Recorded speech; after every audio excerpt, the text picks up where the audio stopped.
Hello, this is Susan reading to you from the Attleboro Sun Chronicle. For today is Thursday, June the 4th, 2026.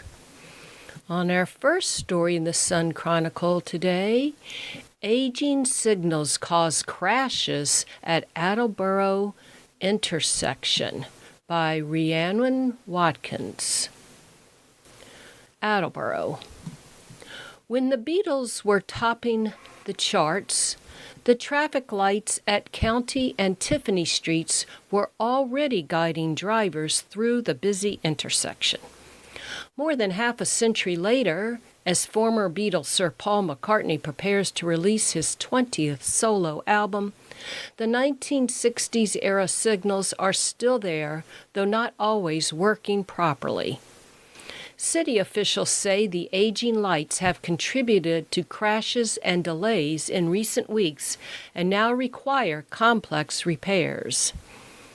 Since May 18th, police have responded to 4 crashes at the intersection around 7 p.m. May 18th, just before 5:30 p.m., May 25th at 2:30 p.m., May 29th, and just before 4 p.m. May 30th, according to Deputy Police Chief Timothy Cook.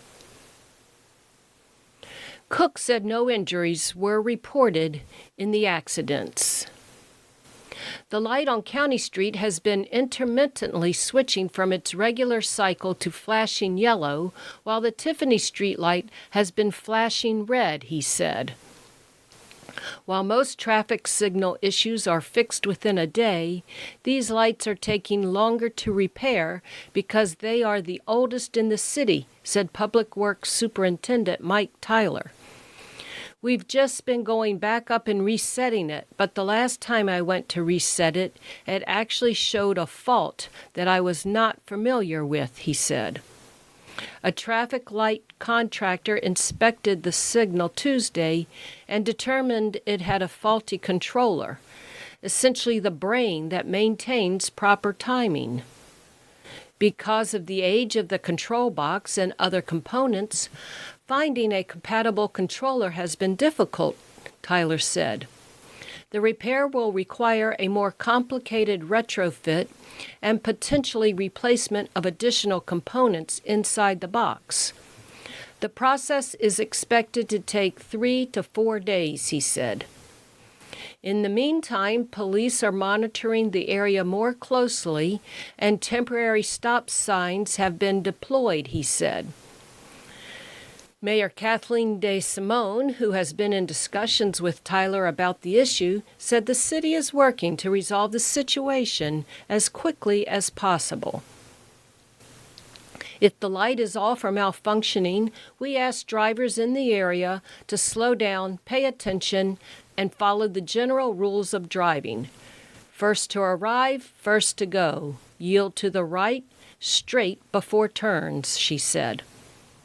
Tyler said the light appears to function for 12 to 18 hours before suddenly switching to flash mode. By federal law, when a traffic light malfunctions in any way, shape, or form, the light has to go into flash mode, he said. It's a bad situation, but it's certainly not something that the city's been trying to overlook, he said. We just have to take the time to make sure that we do this correctly. Again, we are reading from the Attleboro Sun Chronicle. In local news, Rehoboth reluctantly approves zoning to meet MBTA Communities Act by Stephen Peterson. Rehoboth. Residents have finally approved a new zoning district to comply with the contentious MBTA Communities Act that promotes multifamily housing, but it took a second effort. Voters supported a zoning bylaw creating the district 194 to 81 at a nearly 4-hour annual town meeting Tuesday night at Francis Farm. The town had been the last Attleboro area community to comply with the state law that has sparked heavy opposition in town, the area, and throughout the state. led to lawsuits from communities and the state, and the withholding of state grant money, including in Rehoboth. The MBTA Communities Act has remained a flashpoint in many communities, with residents and officials worried about the impact of such housing on town services, traffic, budgets, character of communities, and quality of life. Voters spent nearly 2 hours again debating the law, as they did at the November fall town meeting when they rejected another district to meet the requirements of the act. The new zoning district is a 20-acre parcel west of Barney Avenue, north of Old Fall River Road, and south of Interstate 195 in the southern part of town that has been pre-approved by the state. The State Act requires a district to allow a minimum density of 15 units per acre, and an estimated 221 housing units could be built in buildings up to 3 stories high on the targeted site. Town officials emphasized the land likely wouldn't be developed because of limitations, including lack of water and sewer, wetlands, and commercial buildings on the property. Town officials and even several residents who strongly disliked the law pleaded with residents to approve the zoning. No one likes it. I haven't found one person who thinks it's a good idea, said Arthur Garreau, chairman of the Water Commission. I also think we can rezone on our own. However, Garreau pointed out holdout communities haven't fared well in court against the state. Ultimately, we will have to comply, he said, recommending a passage. Town Council Jay Tallerman warned the state could come in and select an area for the district that would more likely lead to housing and more of it. Grants that are being withheld range from funds for roads to open space purchases, he said. That's a significant penalty in itself, but the Superior Court has said you must do this, Tallerman said, adding of communities appealing the decision, they face long odds. These towns are spending hundreds of thousands of dollars defending themselves. This is the last time before we have to start defending the town. Selectman Vice Chairman Lenny Mills sits on the planning board.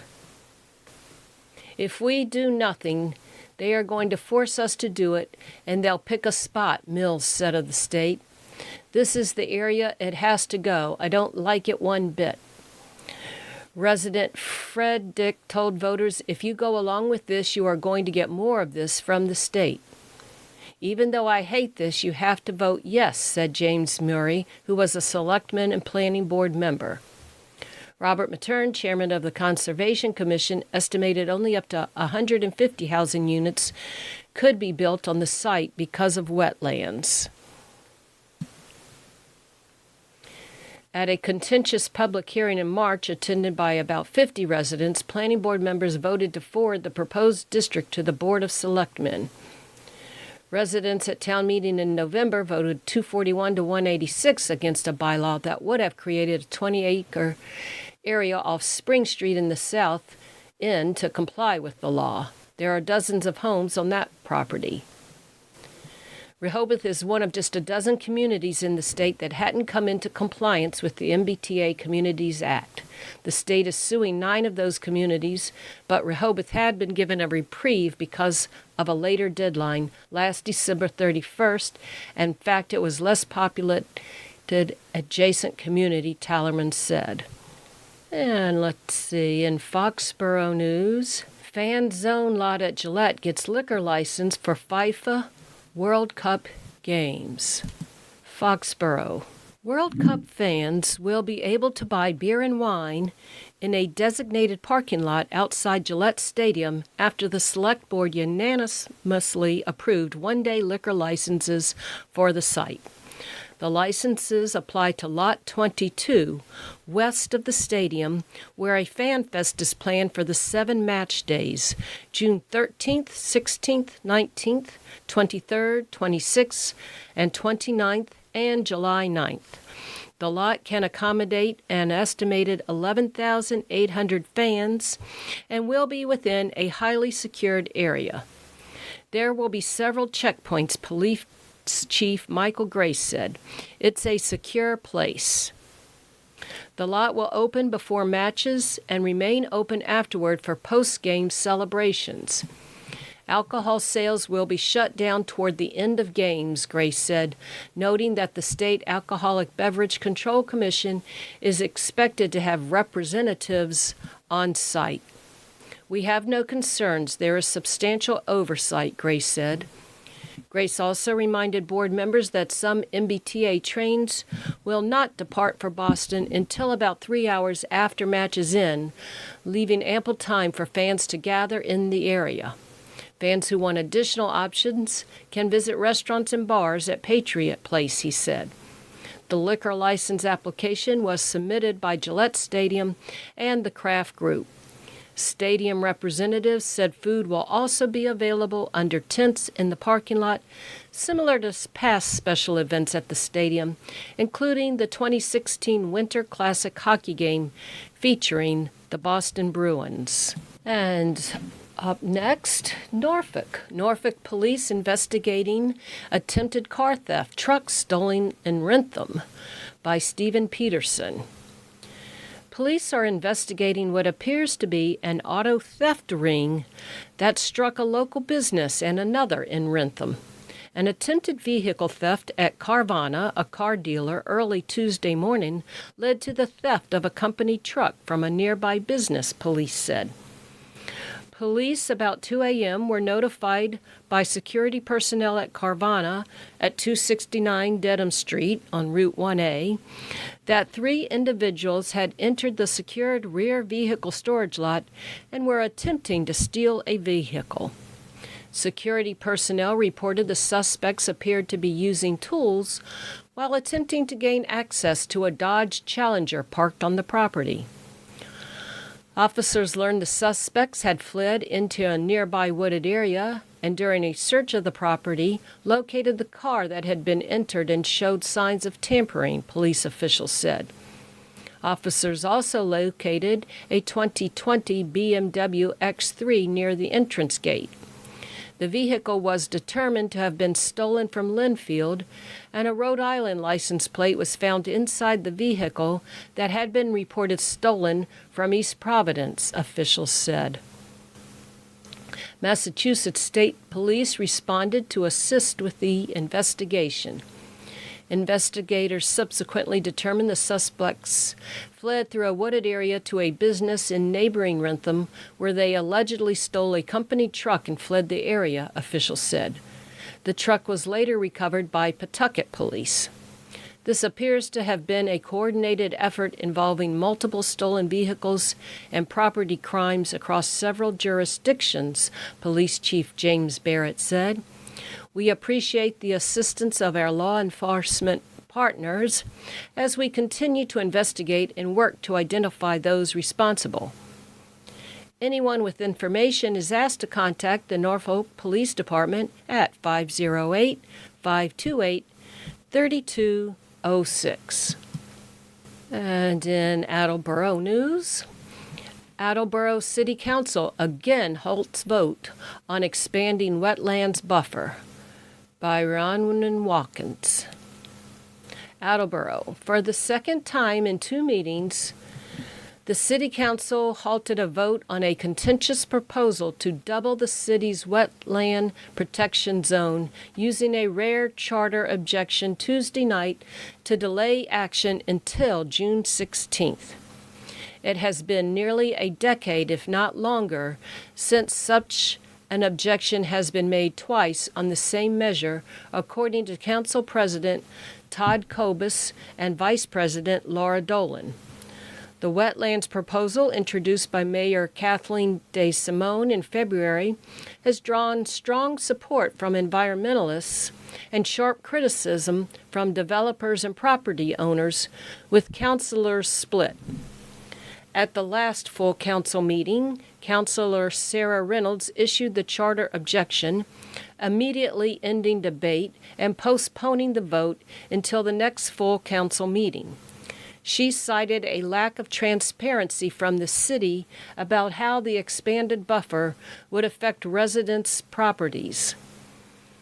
A second charter objection, which took place Tuesday, required approval of 4 councilors. After Councilor Michael Angelo cast the first yes on the expansion Tuesday, Reynolds again objected. Councilors Jay DeLisio, Jonathan Tavares, and Diana Holmes followed suit, which allowed the objection to stand. Charter objections cannot be issued a third time, meaning the measure will have to be voted on at the next full council meeting on June 16th.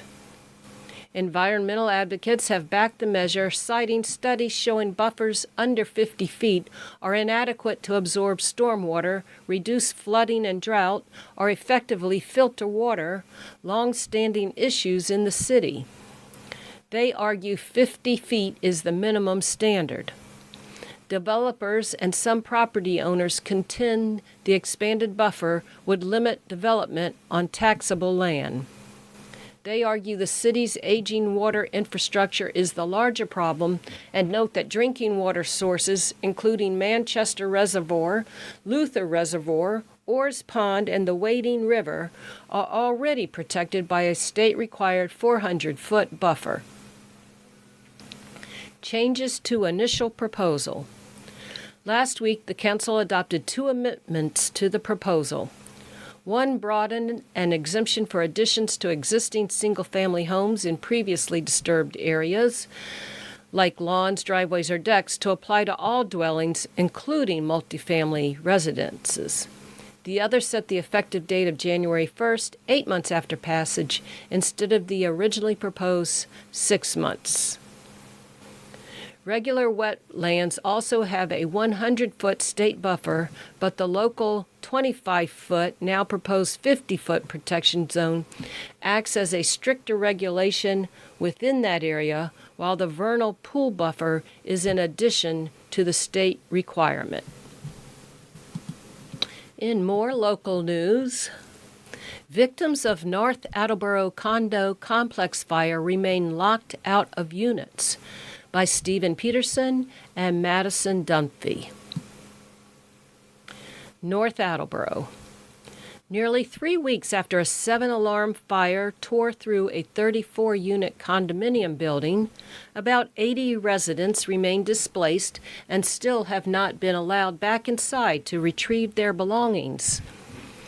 The May 11th blaze heavily damaged the building at Hawthorne Village on Juniper Road, forcing residents to seek shelter with family and friends in hotels and motels or in other housing.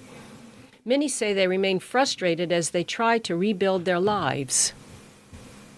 We have not been allowed inside to get anything. Others express similar frustration. My sister has valuables in her unit, said Elena Gainham. The building is now overseen by Platinum Services Property Management of Mansfield, which has not returned inquiries from the Sun Chronicle. The building has been turned over to the property management company, who is working with an engineer and the building department on the status of residents getting their belongings, Fire Chief Chris Coleman said. Town officials have said ceilings must be torn down and other work completed to make it safe for residents to re-enter. A fence surrounds the damaged building, much of the roof having burned. As for pets, nearly all have been located, Animal Control Officer Stephanie Mitchell said. 9 were reported immediately after the blaze, all cats. There is only one missing pet left, an orange and white cat named Milo that ran off into the neighborhood while in the process of being rescued that day. There were no injuries in the fire and no pets died. Residents in need of pet supplies can still contact the shelter, though there have been no recent requests. No North Attleboro public school students were affected by the fire, Superintendent John Antonucci said.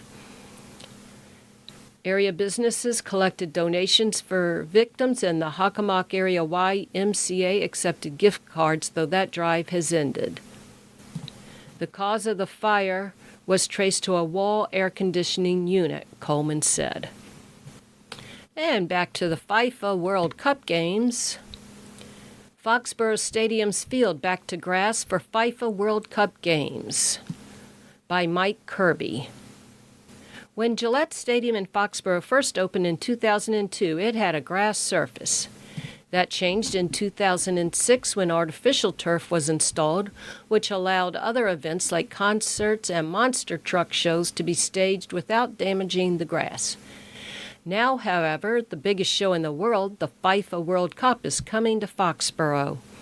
And that means back to its roots, grass at Gillette. FIFA, the world's governing body for soccer, the world's most popular sport, requires natural grass surfaces at all 16 venues in North America that will host matches starting this month. And it's not just any kind of natural grass. It's a mixture of 95% grass and 5% artificial fiber. That, FIFA says, allows the ball to roll the best and the most consistently at all the stadiums. Gillette, which has been renamed Boston Stadium for the 7 matches to be played between June 13th and July 9th, installed its grass a few weeks ago. Trey Rogers, an expert from Michigan State, guided the process at Gillette Stadium and other World Cup venues. The ball reacts different on natural grass, and the players know that, Rogers told WCVB-TV. And these are the best players in the world, and they can tell if something is even a little bit off. The installation took 6 weeks and was aided by the fact that Gillette originally had a grass service, said Ryan Bjorn, Gillette Stadium's field superintendent. Luckily, here at the stadium, it was built as a natural grass field originally, he said. We have a full hydronic heating system underneath, so essentially it's a 2-acre heated floor with a radiant heating system. We can control soil temperature really well. We have what is called a sub-air system, which is essentially a giant vacuum that we can actually pull water down through the profile. That helps manage moisture. We also have grow lights that we can deploy onto the field to help essentially mimic natural sunlight.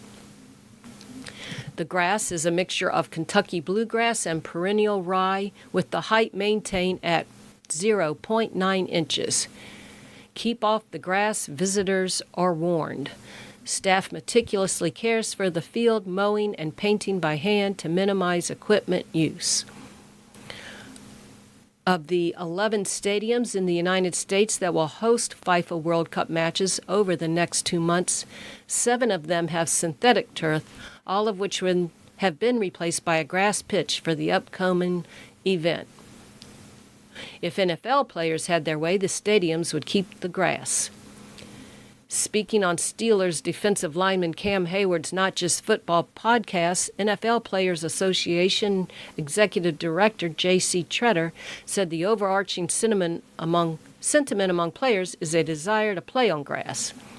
In total, 15 of the 30 NFL stadiums use some sort of artificial turf for football games. Again, this is Susan reading to you from the Attleboro Sun Chronicle.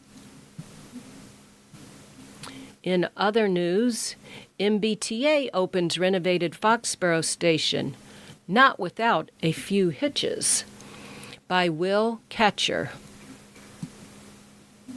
The MBTA finished a major project just before the buzzer this week, opening a renovated Foxborough station with just 9 days to spare before the World Cup.